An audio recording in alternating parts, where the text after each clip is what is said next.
그리고 최근에 그 평택을 단일화를 음. 그래도 가장 빈번하게 언급하는 스피커를 찾으라고 한다면은 음. 아마도 뉴스공장이 이제 김어준 공장장일 것 같은데 김어준 공장장이 단일화 얘기를 자꾸 꺼낸 이유 좀 어떤 배경이라고 보십니까? 자, 근데 사실은 말이죠. 이건 팀 김어준이란 말 많이 쓰잖아요. 김어준 일행이라고 또 말하는 사람도 있고 그런데 팀 김어준이 크게 이 평택을 판을 짜면서 설계한 게 아닌가 하는 생각이 들어요. 아 설계를 했다. 4월 29일에 채널A에 김용남 후보가 나왔는데 단일화는 없다라고 정청래 대표로부터 이야기를 들었는데 다만 단일화 논의가 이른바 이제 범민주 진영 안에서 나오게 되고 뭐 한마디로 거스를 수 없는 대세가 되고 대의가 된다면은 그때 당이 나서겠다라고 얘기했어요. 그거를 언론들이 별로 주목을 안 했는데 저는 딱 꽂히더라고요. 아, 꽂혔다? 아, 요거 이 단일화를 나중에 하려고 단일화는 조국으로의 단일화를 하기 위한 팀 김어준의 일원인 정청래 대표가 이렇게 이야기한 것 아니겠는가. 그 마음에 일단을 비친 게 아닌가 이런 생각이 들었고요. 5월 7일에 JTBC 장르만 여의도 네. 거기에 정청래 대표와 가장 가까운 정치적인 어떤 동지 관계를 넘어서서 거의 패밀리나 다름없는 김현 의원이 나와가지고 단일화 해야지요. 이런 말을 했고요. 단일화 조국이 지금 앞서고 있는 것 아닌가요? 이런 얘기했단 말이죠. 그래서 그때 정영진 씨가 얼마나 놀랐습니까? 네.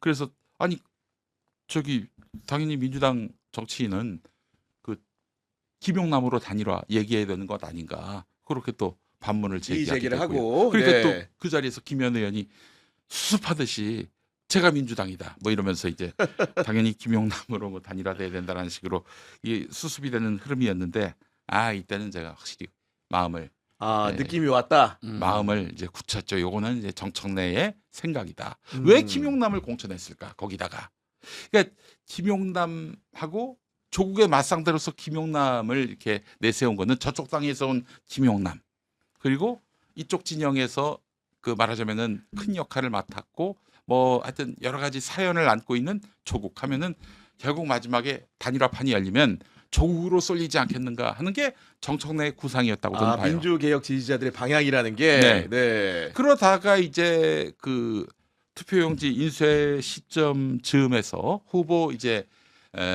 선거 운동이 시작될 무렵에 5월 18일부터 19일 양일간에 걸쳐서 김어준 총수가 그런 얘기를 하는 거예요.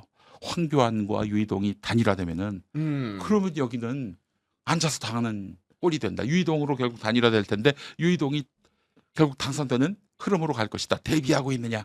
19일에는 정청래 불러다 놓고 그렇게 얘기했고 18일은 여론조사 결과를 갖고 박시영, 이택수 이 두 분 앉혀놓고 그렇게 또 본인의 그런 염려와 걱정을 또 늘어놓고 요거 그리고 이제 유시민 활용점정이 됐죠 지금. 유시민을 네. 딱 불러다 놓고 유시민으로 하여금 조국을 지지해야 한다. 또 이렇게 얘기를 한 거 보니까 이 나름대로 시나리오가 있었구나. 그런 생각을 하게 되는 겁니다. 아니 근데 약간 그 반대로 좀 생각을 좀 해보면 정청래 대표 같은 경우 어쨌든 간에 명목상으로 그 김용남 후보의 후원 회장도 맡았고 그 지도부가 사실 재보궐선거 같은 판에는 전체가 가서 이렇게 지지해주는 경우가 많지는 않은데 네. 모양새상으로는 그런 모습을 또 취했기 때문에 정청래 대표가 그리고 단일화 부분도 질문을 했을 때 만반에 대비한다는 워딩이 뽑히긴 했지만 그 과정이 굉장히 매끄럽게 답변이 나온 건 아닌 걸로 보였거든요. 그런 의견에 대해서 좀 어떻게 생각하십니까? 그러니까 정청래는 결국은 김용남의 이익을 대변할 수밖에 없지 않느냐 이런 말씀인데 네. 아니 그게 무슨 강제력 구속력이 있습니까? 단일화해서 조국 밀어주면 끝인데 이거 뭐 의미 없어요. 그거는 의미 없다고 보고 근데 그 김용남 후보도 좀 읽고 있는 것 같아요. 이거 심상치 않다. 이런 분위기를. 그래서 한 말이 뭡니까? 후보가 거부하면은 못한다 단일화. 아예 선을 그어버린 거다. 여기서 잠시 제 얘기해도 됩니까? 당연하죠. 네. 2012년 김용민 막말 파문으로 수놓았던 19대 총선 당시에 악몽. 악몽. 그때 이제 김용민이가 이제 그 사퇴하라 이 압박을 받았습니다. 이미 후보 등록이 끝났고 선거 운동이 시작됐는데. 그렇죠. 예. 그때 이용득 최고위원 한국노총위원장 했던 그분이 저한테 전화 와가지고 막 거친 소리로 사퇴하라고 막 아, 이렇게. 목소리 높이면서. 그럼요. 네. 물론 다행히 제가 전화를 받지 않고 저하고 같이 다니는 분이 전화를 받아가지고 그분이 전 줄 알았나 봐요. 막 열심히 또 얘기하셨다고 하더라고. 또 강금실 전 장관도 저한테 전화해서 아, 그래요? 후보 사퇴하고 민주당 지지 선언을 하라. 야. 그랬고 그 이제 선거일로부터 그 전주 일요일 오후에 그 박용진 대변인이 이제 그 브리핑 나가면서 김용민 후보를 출당하기로 했다. 그렇게까지 말을 했군요. 이제 네. 하기로 했다가 그때 이제 문재인 그 총선 후보였죠 그때는. 그 양반이 이제 박용진 씨한테 전화해서 발표하지 말라고. 김어준 총수가 저 문재인 당시 후보한테 부탁해서 아, 문재인 가까웠기 후보가 때문에 김용민을 박용진- 지켜야 된다. 네. 그렇죠. 뭐 그랬던 것 같아요. 그러니까 한마디로 내가 후보직 안 내놓겠다. 그러면은 당이 쓸 수 있는 카드는 출당밖에 없어요. 야, 그러면 거의 불가능한 그 이 시점에서 불가능한 시나리오에 가깝네. 그러니까. 네, 그리고 네. 정청래 대표가 지금 본인이 8월에 또 전당대회 나오려고 할 텐데 이 국면에서 당의 이익을 배반하고 김용남 보고 조국에게 양보하라? 불가능합니다. 가능하지 않아요. 그리고 이제 유튜브 세계에 비춰보더라도 음. 김용남 후보의 정체성은 굉장히 다양한 측면이 또 존재하잖아요. 지금 네. 김용남 후보가 뉴 이재명과 결합을 해가지고 지금 전선이 형성됐어요. 이 김용남은 뉴 이재명, 조국은 문어게인. 본인이 붙이신 거 아니에요? 아니 거의 그렇게 됐어요. 다행히 구기현 기자님만 보고 얘기를 해가지고 저는 사실은 좀 아니 우리는 뉴 이재명 아니었나? 무슨 말입니까? 아니, 지금 정 기자가 잘 모르고 있는 것 같은데 한마디도 안 하는 세명 거 안 동시 보이세요? 분할로 나가고 있어 지금. 아, 안 나가고 있다고요? 안 본다고 안 나오는 게 아닙니다. 얼굴이 예, 지금. 예, 네. 카메라 샷다 좀 내렸어요. 아, 그런 전선이 지금 형성되고 있다. 그럼요. 아주 김용남 평택을 명확하게 중심으로. 전선이 형성되고 네. 있고 아마 지금 이 전선이 형성되는 것을 정청래 대표는 바라지 않았을 거예요. 참 애매하게 됐습니다 이게 모양새가. 그래서 이번 결과가 아주 굉장히 주목이 될 거예요. 그 만약에 김용남 후보가 이긴다.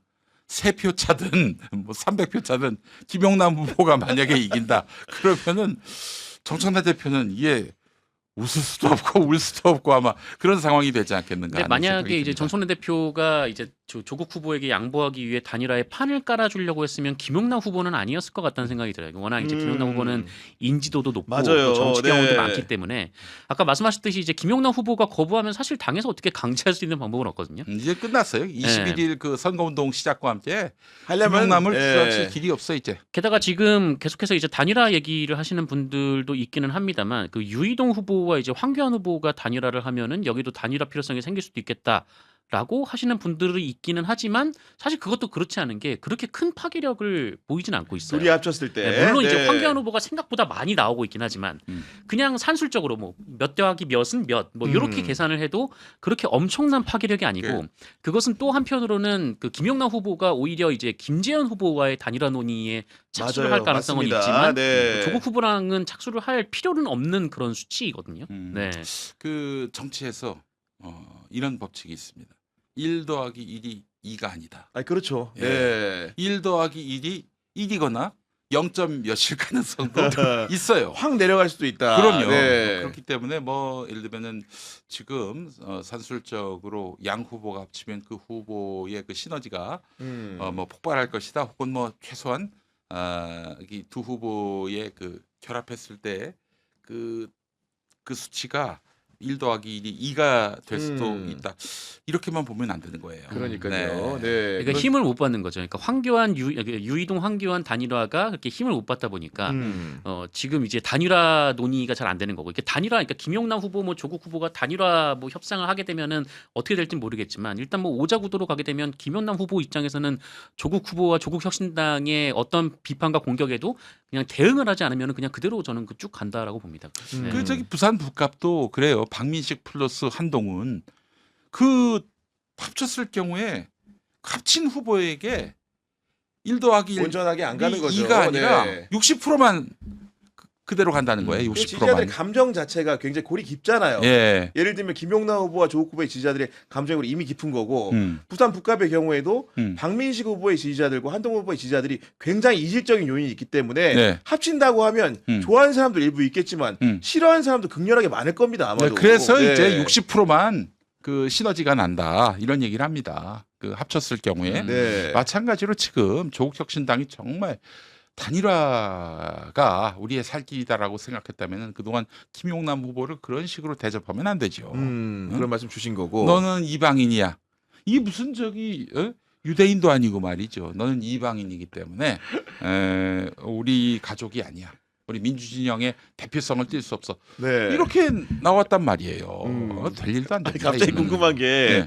이번 지방선거 때 이렇게 김용남 후보를 어떻게 보면은 많이 이렇게 옹호하고 두둔해 주시는데 네. 지난번 수원시장 선거할 때 가장 심하게 해본 말이 뭔지 갑자기 궁금해요. 아 그때 네. 그 보좌관 문제 때문에 이번에 또 이제 한 번 더 얘기 보좌진이 나왔던 그렇죠. 네. 나왔는데 이제 뭐 그런 면도 있었지만은 이분이 사회적 약자를 위해서 애써왔던 측면도 있고요.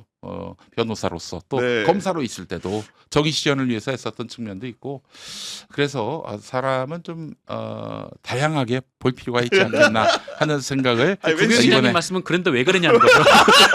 근데 제가 왠지 오늘 방송 이후에 그때 영상이 공개될 것 같아서 하는 얘기예요. 지금 제가 제가 성숙했습니다.